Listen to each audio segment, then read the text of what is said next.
দীর্ঘদিন আমার সঙ্গে ছিল, আমাদের দলের সঙ্গে ছিল, তারা আজকে তাদের প্রতিনিধি হিসেবে আমাকে তাদের সমর্থন দিয়েছে। আমি চাই যে আমি যেন তাদের যে বিশ্বাস, তাদের যে আস্থা, এটা আমি একটু ধরে রাখতে পারি। পাশাপাশি বিগত দিনগুলোতে তারা যে পরিমাণ শ্রম দিয়েছে, কষ্ট করেছে, সত্যি আমি তাদের প্রতি কৃতজ্ঞ। আমি সবার প্রতি আহ্বান জানাবো, আমরা যে বিজয়, এই বিজয় আসলে এটা মানুষের আমানত, গোপালগঞ্জ 1 আসনের মানুষের আমানত, এটা কোনো বিজয় নয়। এই বিজয়কে আমরা মানুষের আমানত হিসেবে, গোপালগঞ্জ 1-এর আমানত হিসেবে এটা দেখব।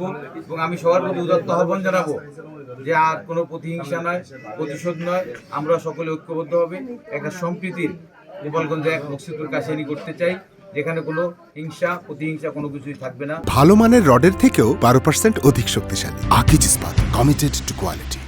আমরা পরস্পর প্রতি শ্রদ্ধাশীল হয়ে আমরা পরস্পরের প্রতি যাতে সুসম্পর্ক থাকে সেদিকটা খেয়াল করে আমরা আগামী দিনে পথ চলব। এটাই হোক আজকে আমাদের এই আনন্দের দিনে সবার প্রতি আমার আবেদন, নিবেদন।